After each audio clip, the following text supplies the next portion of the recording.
একটা সত্য ঘটনা। লিবিয়ান এক যুবক, নাম তার আমির। সে রওনা দিয়েছিল সৌদি আরব হজ করার জন্য। এয়ারপোর্টে পৌঁছানো মাত্রই তার নামে একটা সমস্যা হয়েছিল, আর এই সমস্যাটা সমাধান করতে করতে প্লেনের দরজাটা বন্ধ করে দেওয়া হয়েছিল।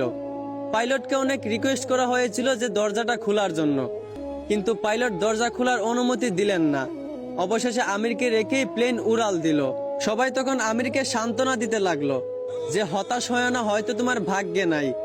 আমির তখন বলল, আমি হতাশ হই নাই, আমি মন থেকে খাঁটি নিয়ত করেছি, অবশ্যই আল্লাহ আমার এই আশা পূরণ করবেন।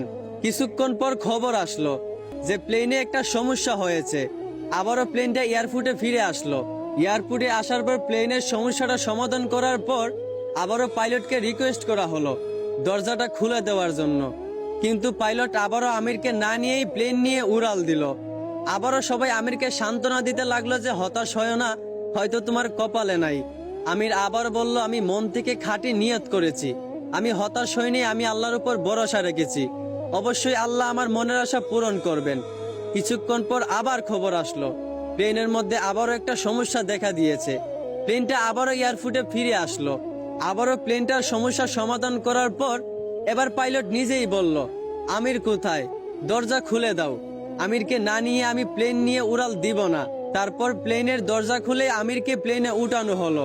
তারপর কোনো সমস্যা ছাড়াই প্লেন উড়াল দিয়া চলে গেল। পুরো বিশ্ব এই দৃশ্য দেখে অবাক হয়ে গেছিল। আসলে এইখান থেকেই বোঝা যায় যে একজন মুসলমানের খাঁটি ইমানের পাওয়ার কত। এইখান থেকেই বোঝা যায় যে আল্লাহর উপর ভরসা রাখলে অবশ্যই আল্লাহ সহায় থাকেন। আশা করি বুঝতে পারছেন। ধন্যবাদ।